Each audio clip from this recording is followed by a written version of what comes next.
Hey, hey, hey! Welcome to Networking Nuggets, the podcast that serves up bite-sized brilliance to help you build big-time connections. I'm your host, Janaya Hernandez, speaker, mentor, and your go-to girl for leveling up your network with purpose and power. Whether you're climbing the career ladder, pivoting with passion, or just figuring it all out. This is your space to go through authentic relationships, career gems, and real talk with professionals who've walked the walk. So grab your coffee, your Celsius, your Sprite, whatever your favorite drink, your journal, or just a moment of peace, because it's time to drop some nuggets that just might change your game.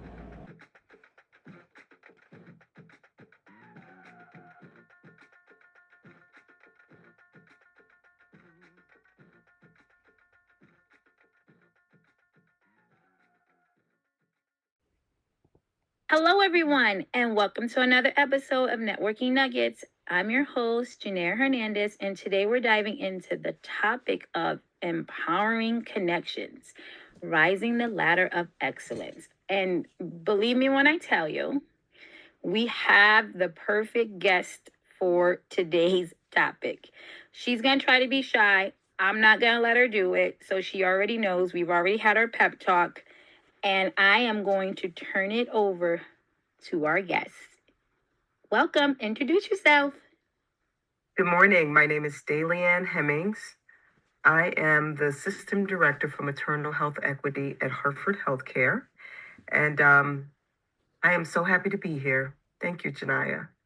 Oh, now I want you to share your story, how you got to where you are today, because it's a great one, and I'm not going to do it justice.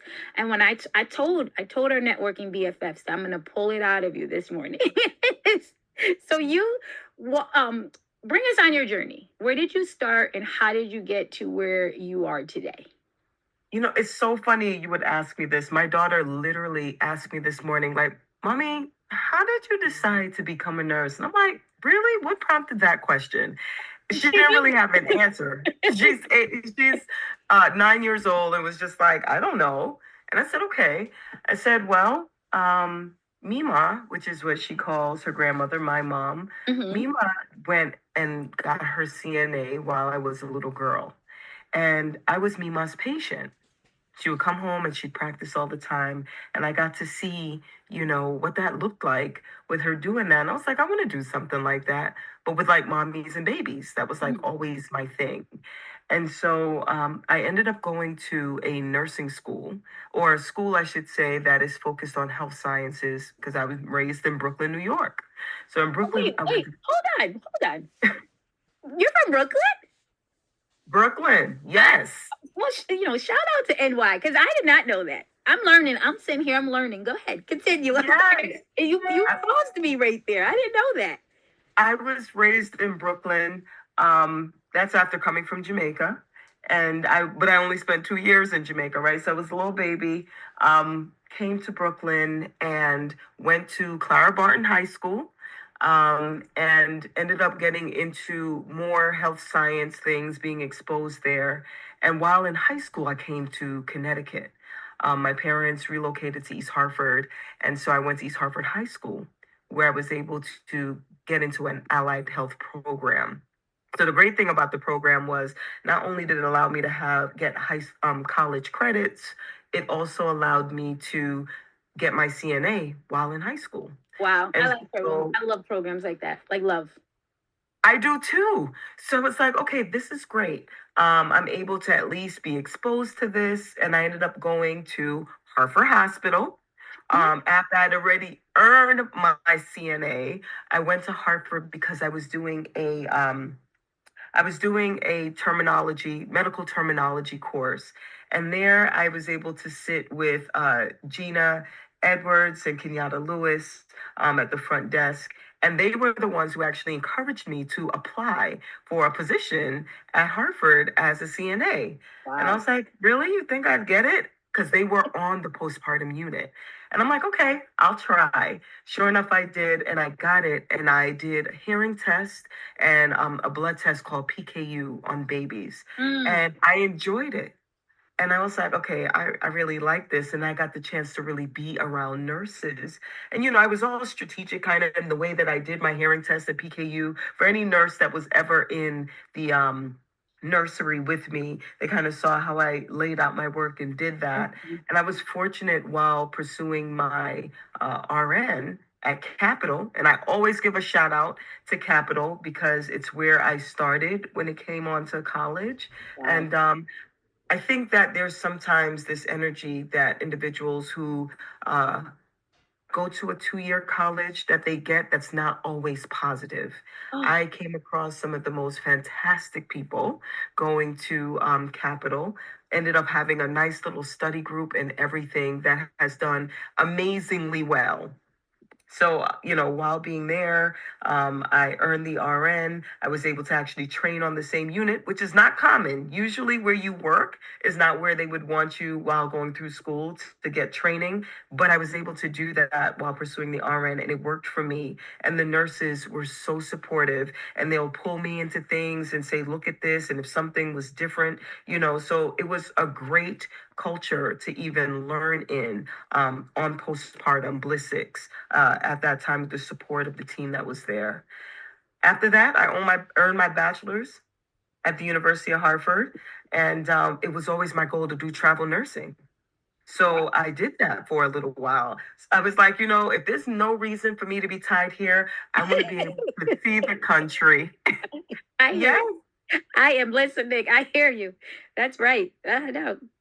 It was amazing. It was one of those things that really helped to like refine my skills as a clinician, because you really have to have a level of confidence and be secure in yourself to be able to can kind of just be dropped into a space where they expect you to be an expert and get Mm-hmm. going right away. With And I no was fortunate. tools. Listen, that's just how you had to just roll with it and get it done and be able to prioritize. And I was thankful because I went to some of the you know the best hospitals where I got training. Well, not really training at that time, I was working, but I got exposed to just how different things were done Mm-hmm. to address some of the same issues. And the culture that I was able to, enjoy was fantastic. Um, I then came back. I have this one mentor, and I'm sure we'll get to a point where we're talking about mentors that even while traveling would reach out to me and say, Daileann, there's this course that I think you'd enjoy. And I'm like, hello, I am not in Connecticut. Um, but she was always consistent and always there. And she's a dear friend of mine, Karen Brita. Dr. Brita is amazing. But I did end up coming back. My sister had a baby. I said I wanted to know that baby. I came Mm-hmm. back and I knew at some point I would pursue the master's. And Dr. Brita again reached out, let me know that there was a scholarship.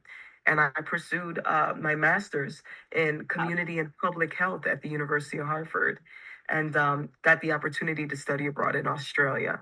And What? yes, Hold on. Hold on. So we've traveled now. We're out doing our thing. We come back. The baby is born, right? It comes full circle. The baby's brought us back to where you are today. yes. Leave and study abroad. I mean, the resources that you just like shared with us on how to maneuver. We're gonna go into it. You keep going. Go ahead. So I come back, and the University of Hartford have different, opportunities for depending on what area you wanted to focus on with pursuing your master's for different trips. So at the Mhm. time, it was like Italy, Canada, and for me in community and public health, I had the opportunity to go to Australia. So we did that, and it was amazing. At the time, I was really supporting the use of female condom. It was a part of work that was being done in the local community here in Connecticut. I had actually done my master's, my project was on the different ways to help with that intervention on different levels, from an institutional to a personal level. And when I went over to Australia, I was learning things there that I had no idea about, right? Like prostitution being legal. Like there were a number of things Right? that we learned about. Yes, that made it so that I could see how the work I was doing could be truly impactful. And so it's been, I mean, there's so much more to that that even follow that experience. But I think I'll stop there for a moment before I even get to the final phase as far as it came on to formal education. I have so many questions. I wish we had like 2 hours because I'm telling you, I have so many questions. You touched on mentorship, strategically maneuvering how to put yourself in places, that is my question for you because you went in purposeful. Like there was a meaning to this method. And I want you to share, especially with early careerists, going in and making it purposeful. What is your take on that? You know, what was important to me was to be doing something that I really am passionate about.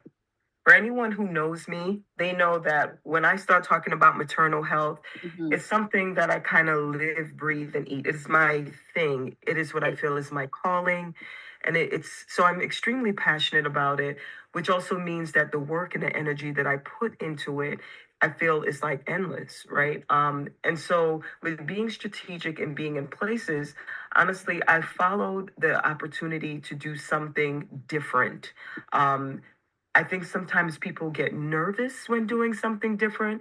So with new careerists, I would definitely encourage them to challenge themselves to do something that you maybe wouldn't even ordinarily consider, Mm. because you might be surprised at what you learn from that. And you don't necessarily have to always be around people that think exactly like you. Some of my best lessons have come from people who do not necessarily think like me or aren't necessarily in the space of nursing. I sometimes am intentional with positioning myself in places where I'm not necessarily around people who are doing my work. Or work that's similar to this, because it lends a perspective that I maybe didn't think about. And with me having a true drive to impact community, I have to be able to conceive things from different perspectives, and so that I am not just solving a problem that in one through one lens. Yes. Yes. And so that's one of the things that I would definitely encourage. I'll give you a small example of that.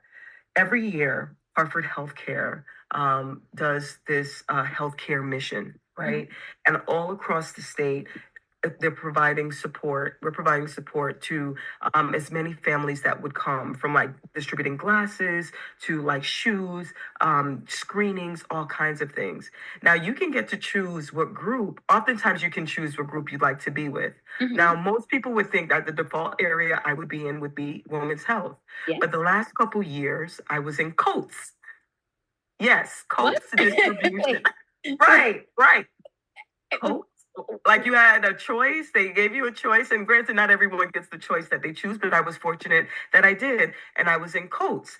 Now, it doesn't seem to align with my role. No. However, I can lend support to women's health if they're needed, but we really have a strong team in women's health. Okay. But in Coats, it allowed me to connect with people who are outside of the women's health area. Like I meet with individuals who are in women's health multiple times a day Oh yes. and for different reasons.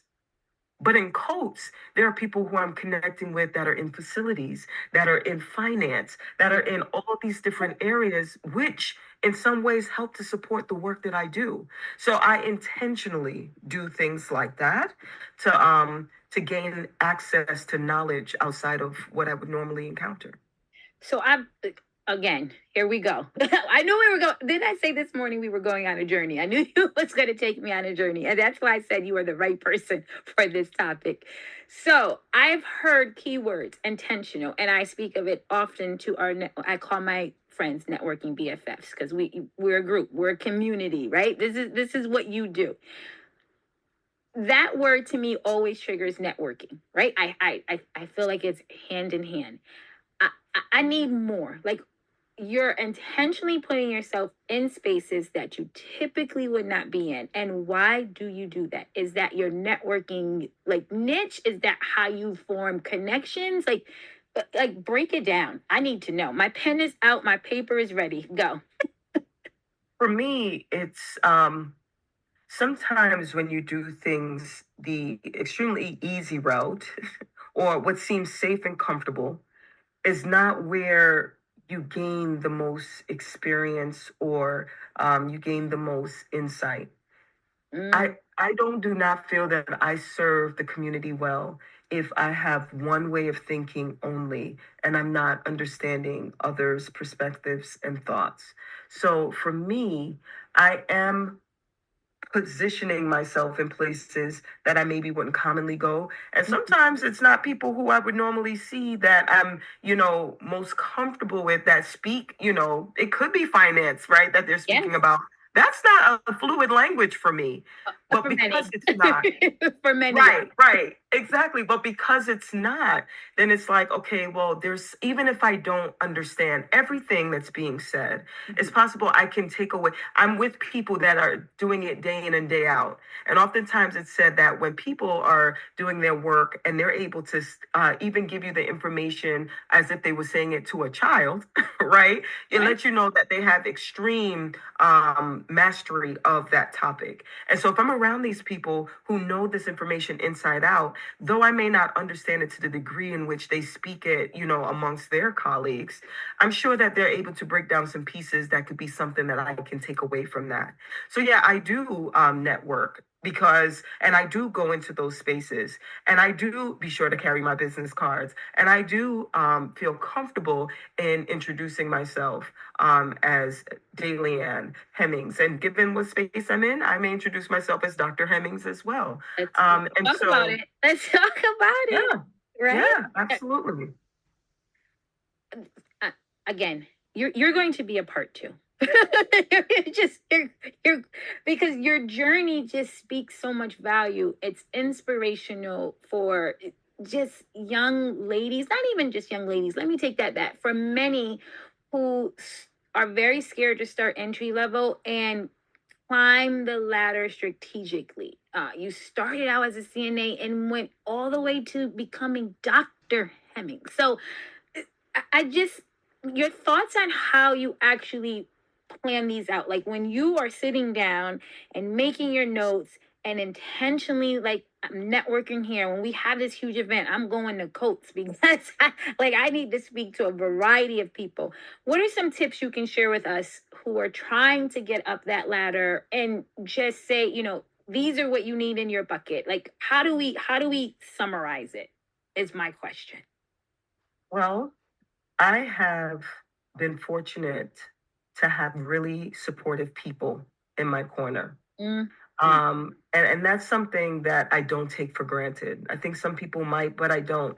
I don't take for granted. I have, really hardworking parents that, invested in me and guided me based on just their hard work and commitment to being able to serve our family and be there for our family.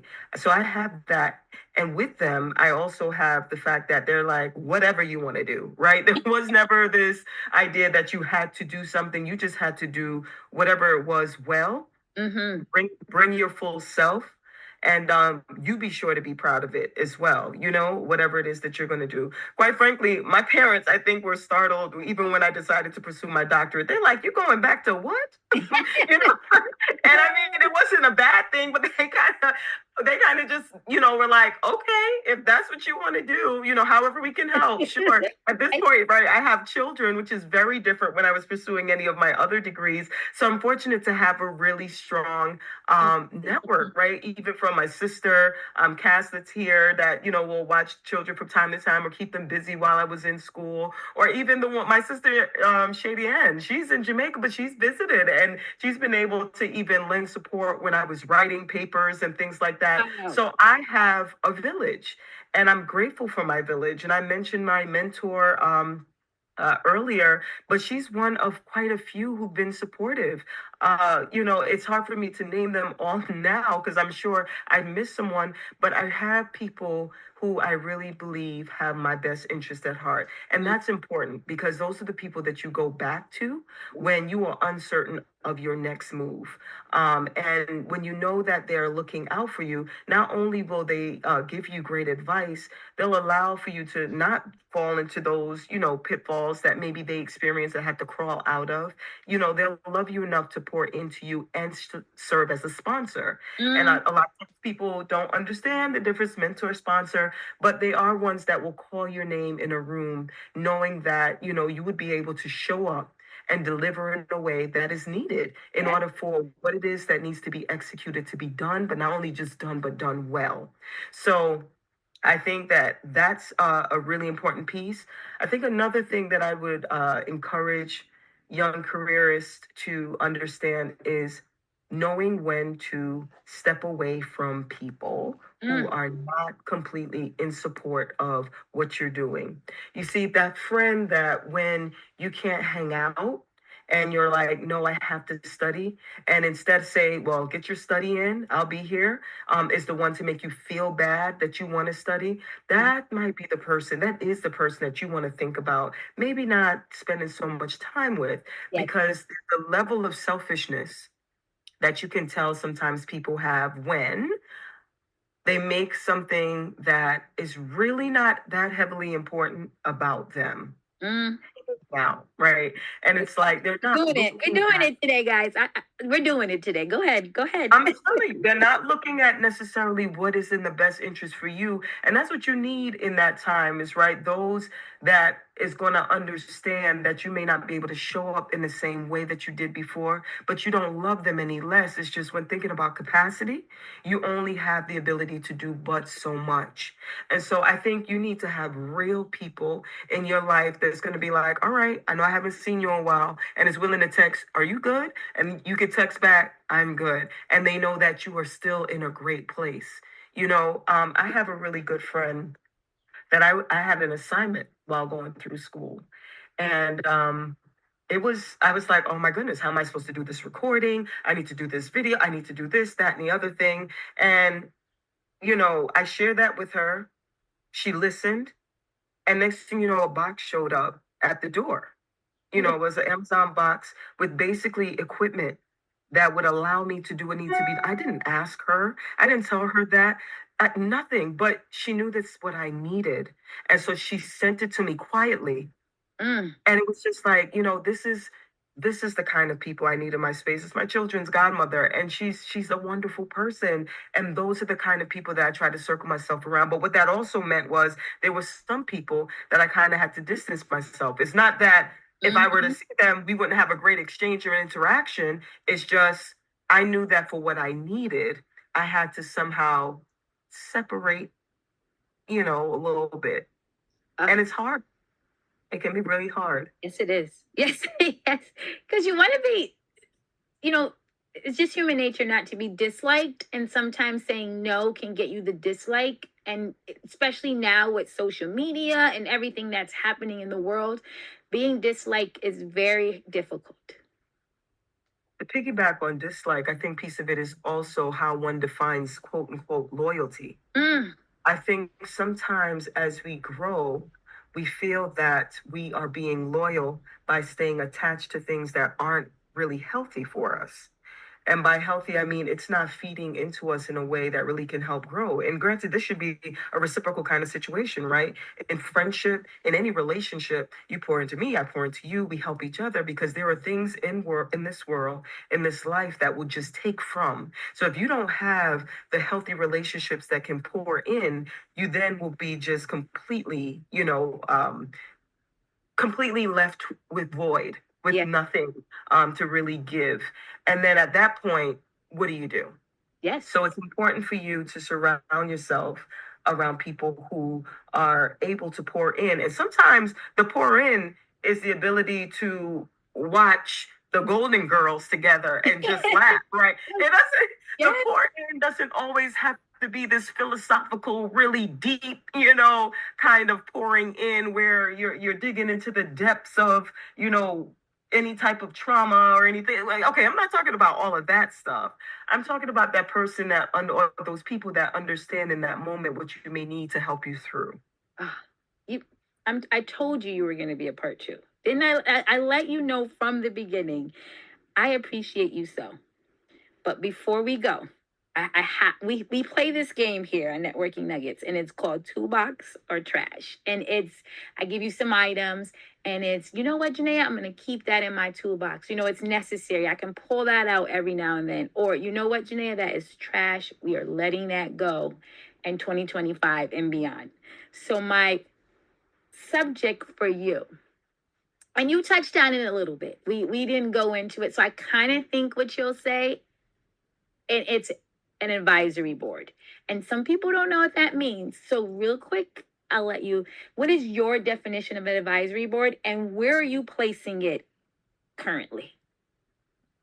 An advisory board, a group of people who, when you are wanting to make a decision or feel you're at a crossroad or just some level of uncertainty, and even in some cases just looking for motivation, are the people that show up. They're the people that you don't question if their intentions are for your best interest. They're the ones that you can really bring your levels of insecurities. You can bring your insecurities. You can bring those things that you maybe have been trying to work through on your own, but you just couldn't make it. And they won't judge you. You won't walk away from the situation feeling that you shouldn't have known something and you didn't, and now they probably think this way about you. You don't leave the space wondering what they think about you because you already knew that they loved you and were supporting you before you even went to them with something, because you can't trust everyone. Cannot. You can't trust everyone with your dreams. You can't trust everyone with what it is that you're looking to do, because not everyone will understand the sacrifice or what it would take to get there. And so sometimes it's easy for them to deter you. Now, that doesn't mean that for people who care about you, if they say, well, I don't think that's the best way to go, that they're, just saying that your dreams are horrible. In some cases, we have ideas that are just not great ideas. And we need our board to be able to remind us, like, that's not a good idea. You should not want to open maybe a restaurant right now, not having a chef or knowing how to cook. Yeah, that might not be what you should be doing, right? So these are the kind of things that you want to be able to can filter through with people who you know without question is there for you. So I know it's keeping it in your toolbox, because with that explanation, we have all shifted it and put it in our toolbox going forward. Daileann, we here at Networking Nuggets want to thank you tremendously. I also want to emphasize the importance of networking through empowerment, and you spoke levels to that topic. We want to thank our listeners for tuning in to this episode of Networking Nuggets. And if you found value in today's discussion, please share this episode with your network and leave us a review. Your support helps us reach more people and share these important insights. Until next time, keep building those connections with intention and empowering one another. Remember, it's all about spreading practical advice for powerful networks. Thank you a million times. Are you ready to build a powerful connection that elevate your career? Welcome to Networking Nuggets, the podcast dedicated to providing you with practical advice for powerful networks. Join us as we explore the art and science of networking with insights from industry leaders and experts. Discover actionable tips that you can implement immediately to enhance your professional relationships. But that's not all. Dive deeper into the world of networking with my books, The Power of Connection, A Mentee's Guide to Networking Mastery, and From Connections to Growth, Advancing Your Path to Professional Excellence. These guides are packed with strategies to help you master networking and turn connections into opportunities for growth.